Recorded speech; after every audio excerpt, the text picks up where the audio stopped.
Aku akan bersetubuh dahulu dengan istrinya, dan bercampurlah benihku dengan benih istrinya, maka anak itu akan gemar kepada pekerjaan maksiat.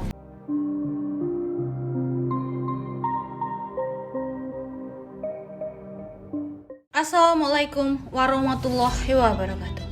Diriwayatkan dari Mu'adz bin Jabal radhiyallahu anhu dari Ibnu Abbas radhiyallahu anhu, ia berkata, kami bersama Rasulullah SAW berada di sebuah rumah sahabat dari golongan Ansar dalam sebuah jamaah. Tiba-tiba ada yang memanggil kami dari luar. Wahai penghuni rumah, apakah kalian mengizinkan aku masuk karena kalian membutuhkanku? Rasulullah SAW bertanya kepada para sahabat, apakah kalian tahu siapa yang menyeru itu? Para sahabat menjawab, tentulah Allah dan Rasul-Nya yang lebih mengetahui. Rasulullah berkata, dia adalah Raja Iblis yang terkutuk. Semoga Allah senantiasa melaknatnya. Umar bin Khattab radhiyallahu anhu berkata, ya Rasulullah, apakah engkau mengizinkanku untuk membunuhnya? Nabi SAW berkata pelan, bersabarlah, wahai Umar. Apakah engkau tidak tahu bahwa dia termasuk yang tertunda kematiannya sampai waktu yang ditentukan pada hari kiamat? Sekarang silahkan buka pintu untuknya, karena dia sedang diperintah Allah Subhanahu wa Ta'ala. Ibnu Abbas berkata, maka dibukalah pintu, kemudian iblis masuk ke tengah-tengah kami dengan wajah seorang yang sudah tua bangka dan buta sebelah matanya. Dagunya berjenggot sebanyak 7 helai. Rambut panjangnya seperti rambut kuda. Kedua kelopak matanya memanjang ke atas, tidak ke samping. Kepalanya seperti kepala gajah yang sangat besar. Gigi taringnya memanjang keluar, seperti taring babi. Kedua bibirnya tebal seperti bibir macan. Dalam kitab Tanbihul Ghafilin oleh Imam Abu Al-Lasid As-Samarkandi diceritakan tentang pertemuan Rasulullah dengan Raja Iblis dan terjadinya dialog di antara keduanya yang disaksikan oleh para sahabat. Allah Subhanahu wa Ta'ala telah memerintahkan seorang malaikat untuk menemui iblis supaya dia menghadap Rasulullah SAW untuk memberitahukan segala rahasianya, baik yang disukai maupun yang dia benci. Inilah cara Allah Subhanahu wa Ta'ala untuk meninggikan derajat Nabi Muhammad SAW dan juga sebagai peringatan dan perisai kepada umat manusia.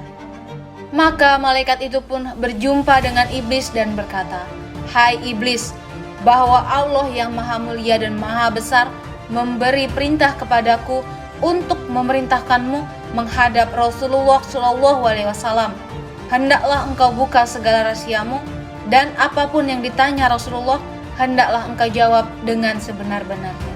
Jika engkau berdusta, walau satu perkataan pun, niscaya akan terputus semua anggota badanmu, uratmu, serta disiksa dengan azab yang sangat keras. Mendengar ucapan malaikat yang dahsyat itu, iblis sangat ketakutan. Maka segeralah dia menghadap Rasulullah SAW. Setelah sampai di dekat Rasulullah, iblis pun memberi salam. Sehingga sampai 3 kali, tetapi tidak juga dijawab oleh Rasulullah SAW. Maka iblis menjawab sendiri salamnya dengan ucapan, alaihi laknat, aku makhluk terkutuk. Iblis berkata, ya Rasulullah, mengapa engkau tidak menjawab salamku? Bukankah salam itu sangat mulia di sisi Allah? Maka Nabi menjawab dengan marah, hai musuh Allah, kepadaku engkau ingin menunjukkan kebaikan, janganlah mencoba menipuku, sebagaimana kau tipu Nabi Adam alaihissalam sehingga keluar dari surga. Habil mati teraniaya dibunuh Kabil dengan sebab hasutanmu. Nabi Ayub engkau tiup dengan asap beracun ketika sedang sujud kepada Allah, sehingga dia sengsara beberapa lama. Nabi Daud dengan perempuan Uria. Nabi Sulaiman meninggalkan kerajaannya karena engkau menyamar sebagai istrinya. Dan begitu juga beberapa anbiya dan pendeta yang telah menanggung sengsara akibat hasutanmu. Hai iblis, sebenarnya salam itu sangat mulia di sisi Allah Azza wa Jalla. Hanya salahmu saja yang aku tiada hendak menjawabnya, karena diharamkan Allah. Aku sangat mengenalmu Engkau iblis, raja segala iblis, syaitan dan jin yang menyamar diri. Apakah kehendakmu datang menemuiku?" Iblis pun ketakutan dan berkata, "Ya Nabi Allah, janganlah engkau marah, karena engkau adalah Hatamul Anbiya. Maka dengan mengenaliku, kedatanganku karena diperintah Allah untuk memberitahu segala tipu dayaku terhadap umatmu. Dari zaman Nabi Adam hingga akhir zaman. Ya Nabi Allah, setiap apa yang engkau tanya, aku bersedia menerangkan satu persatu dengan sebenarnya. Tiadalah aku berani menyembunyikannya."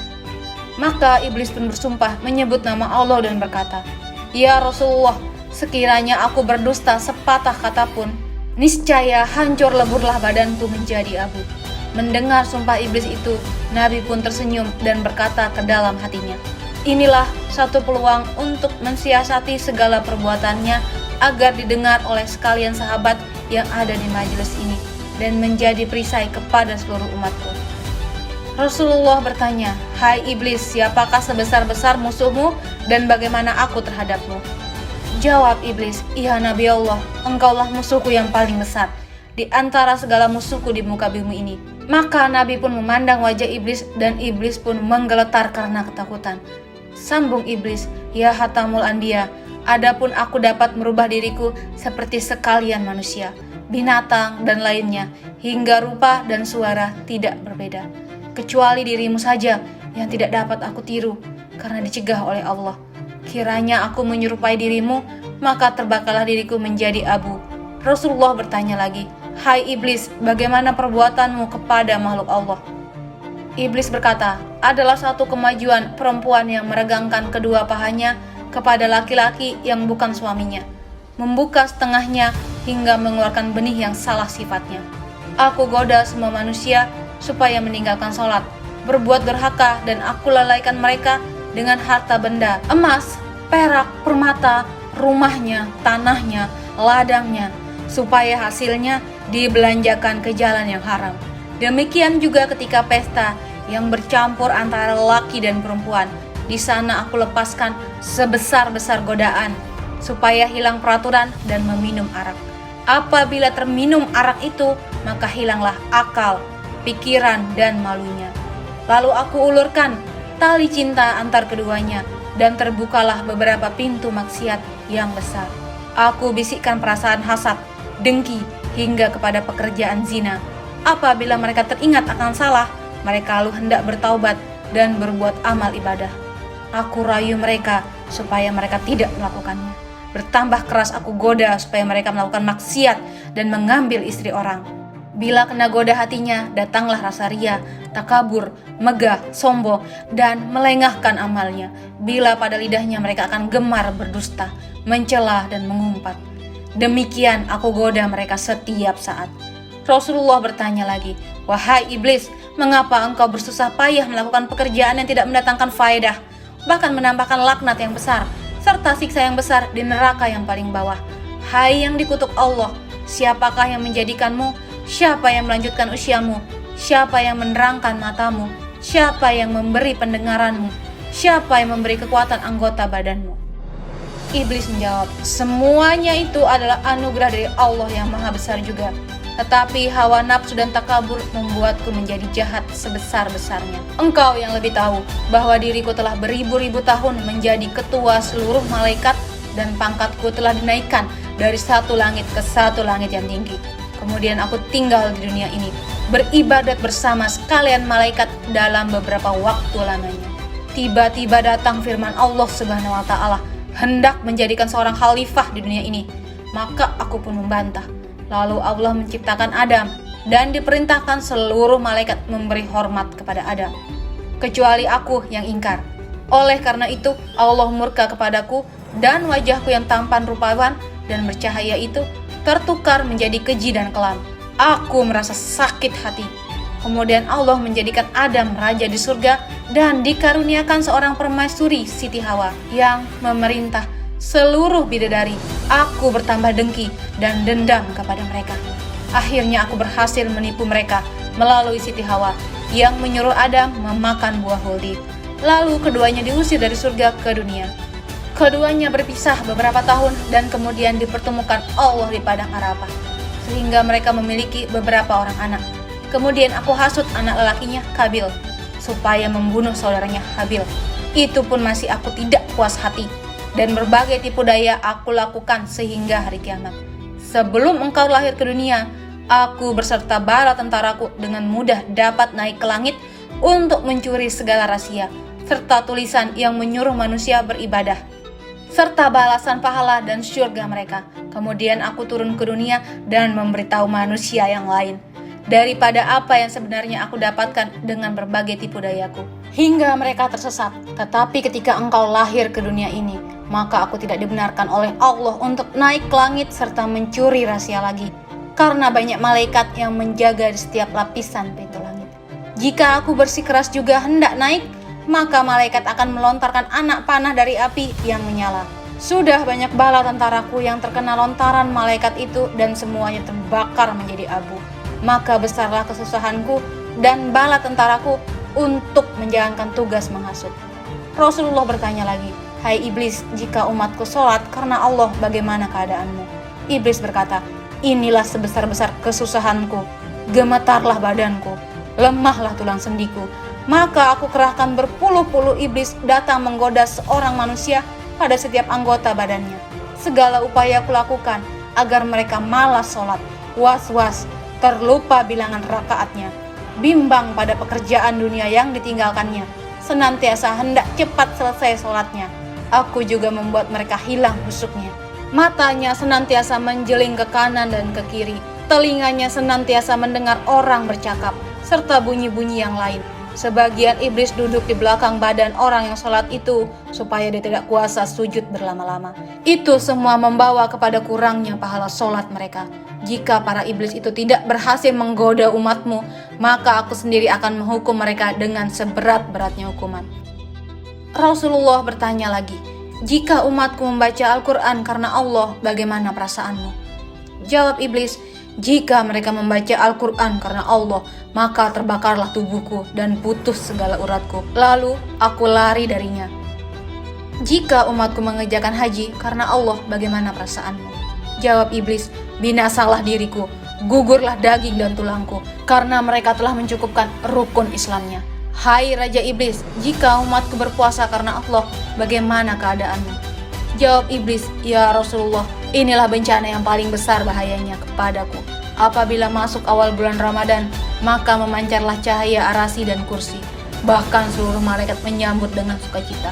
Bagi orang yang berpuasa, Allah akan mengampunkan segala dosa yang lalu dan digantikan dengan pahala yang amat besar. Serta tidak dicatat dosanya selama dia berpuasa. Yang menghancurkan hatiku ialah segala isi langit dan bumi, yakni malaikat, bulan, bintang, burung dan ikan-ikan, semuanya siang malam mendoakan ampunan bagi orang yang berpuasa.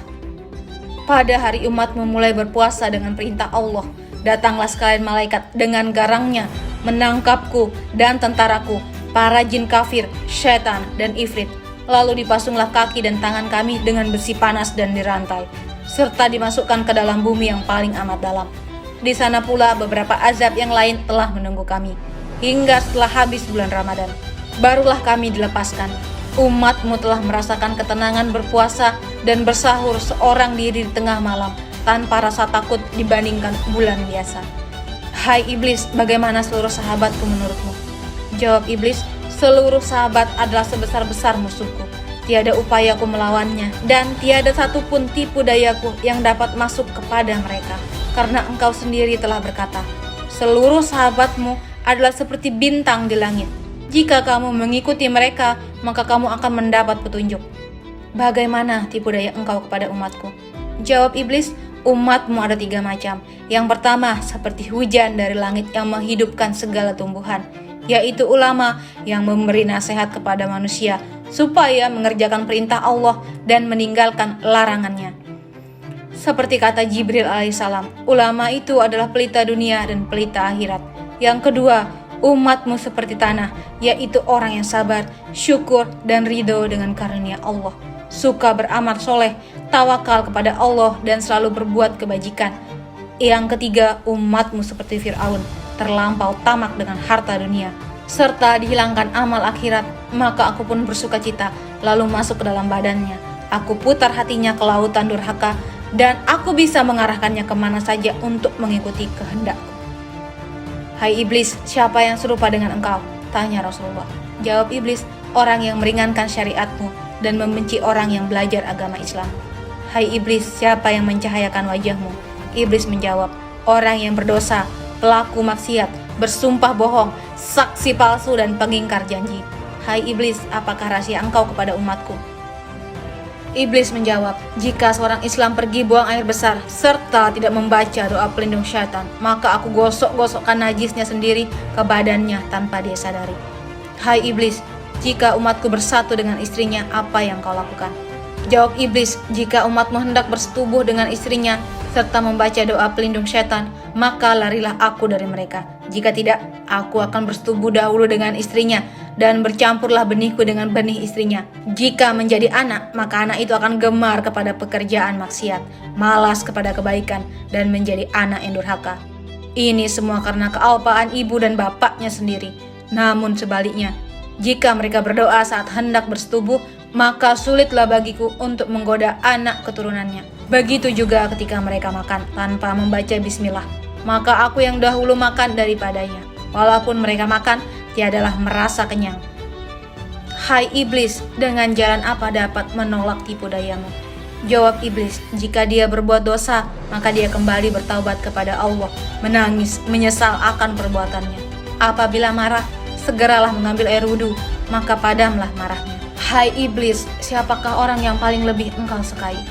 Jawab iblis, lelaki dan perempuan yang tidak mencukur bulu ketiak dan bulu kemaluannya selama 40 hari. Disitulah aku mengecilkan diri, bersarang, bergantung, berbuai, seperti dipijat pada bulu itu. Hai iblis, siapakah saudara engkau? Jawab iblis, orang yang tertidur telungkup, orang yang matanya terbuka di waktu subuh, tetapi menyambung tidur lagi. Lalu aku lenakan dia hingga terbit fajar. Demikian juga pada waktu zuhur, asar, maghrib, dan isya. Aku beratkan hatinya untuk sholat. Hai iblis, apakah jalan yang membinasakan dirimu? Jawab iblis, orang yang banyak menyebut nama Allah, bersedekah dengan tidak diketahui orang banyak, banyak bertobat, banyak tadarus Al-Quran, dan sholat tengah malam. Hai iblis, apakah yang memecahkan matamu? Jawab iblis, orang yang duduk di dalam masjid serta beritikaf di dalamnya. Apalagi yang memecahkan matamu, wahai iblis? Jawab iblis, orang yang taat kepada ayah ibunya, mendengar kata-kata mereka, membantu makan dan pakaian mereka selama hidup, karena engkau telah bersabda, sesungguhnya surga itu di telapak kaki ibu. Demikianlah yang terjadi ketika Rasulullah SAW berhadapan dengan sang Raja Iblis di depan para sahabat. Waalaikumsalam warahmatullahi wabarakatuh.